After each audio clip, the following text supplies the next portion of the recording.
Charger লাগিয়েছি, এই চার্জারটা লক্ষ্য করুন কোনো প্রকার এম্পিয়ার নিচ্ছে না। ডিসি পাওয়ার সাপ্লাই থেকে 2.3 ভোল্টেজ যদি আমি এখন একটা লাইনের মধ্যে দিয়ে এই মোবাইলের মধ্যে দেখতে পাচ্ছেন আই চার্জারে এম্পিয়ার নিচ্ছে। ভিডিওটা শেয়ার দিয়ে অলে রেখে দিন। ফ্যাক্স চার্জিং সলিউশন করার এই এক নিনজা টেকনিক, অসংখ্য ফোন ফ্যাক্স চার্জিং থেকে সব সলিউশন করতে পারেন। Vivo phone DM line DP line okay, flash boot ক্যাপ ওকে, ছোটখাটো দাম্পার করা শেষ, তাও ফ্যাক্স চার্জিং সমাধান হয় না। তো আমি এখানে এমন একটা লাইনের সাথে পরিচয় করে দিব যে লাইন হয়তো অনেকেই চিনেন না। ফ্যাক্স চার্জিং এর জন্য আমরা সাধারণত ডিএম লাইন ডিপি লাইন অথবা বুট ক্যাপ চেক করে থাকি। এর পরবর্তী যদি আপনি চেক করতে হয় তাহলে এই লাইনটাতে চেক করবেন। এই লাইনটা হচ্ছে টিএস লাইন মানে থার্মাল সেন্স লাইন বা 2.3 ভোল্টেজের লাইন। আমি এখানে 2.3 ভোল্টেজ দিয়ে এখানে চেক করব।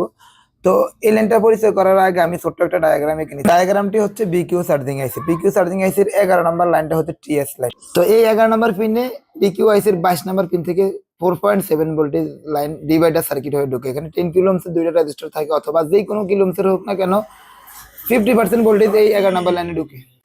এক কথায় বিকিউ আইসির 22 নম্বর পিনের মধ্যে যত ভোল্টেজ থাকে 4.7 থাকুক আর 5 ভোল্টেজ থাকুক, তার অর্ধেক ভোল্টেজ এই 11 নম্বর থার্মাল সেন্স লাইনের মধ্যে ঢুকে।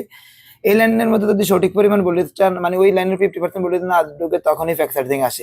তো আমি এখানে কয়েকটা লাইন মার্ক করে দিয়েছি যেসব লাইনের জন্য ফ্যাক্স চার্জিং আসতে পারে। তো আমি এখানে 10 কিলো ওহমের দুইটা রেজিস্টার নিয়েছি। এই দুইটা রেজিস্টার দিয়ে এখানে ছোট্ট একটা ডিভাইডার সার্কিট করে আমি রিজন লাইনটা জাস্ট জাম্পার করে টিএস লাইনের মধ্যে দিয়ে দেবো, ইনশাআল্লাহ দেখি কি হয়। তো ডিভাইডার সার্কিট নিয়ে আমার অসংখ্য ভিডিও রয়েছে, ভোল্টেজ ডিভাইডার সার্কিট কিভাবে কাজ করে এবং কিভাবে তৈরি করবেন।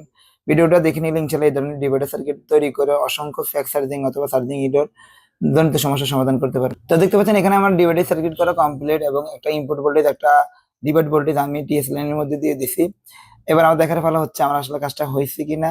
তো ভিডিওটি ভালো লাগলে অবশ্যই শেয়ার করে দিবেন। প্রতিনিয়ত এই ধরনের ইম্পর্টেন্ট ভিডিও আমি আমার পেজে দিয়ে থাকি, ভালো লাগলে অবশ্যই ভিডিওটা শেয়ার করে দিবেন। তো আলহামদুলিল্লাহ দেখতে পাচ্ছেন প্রায় 1 এম্পিয়ার করে চার্জ নিচ্ছে।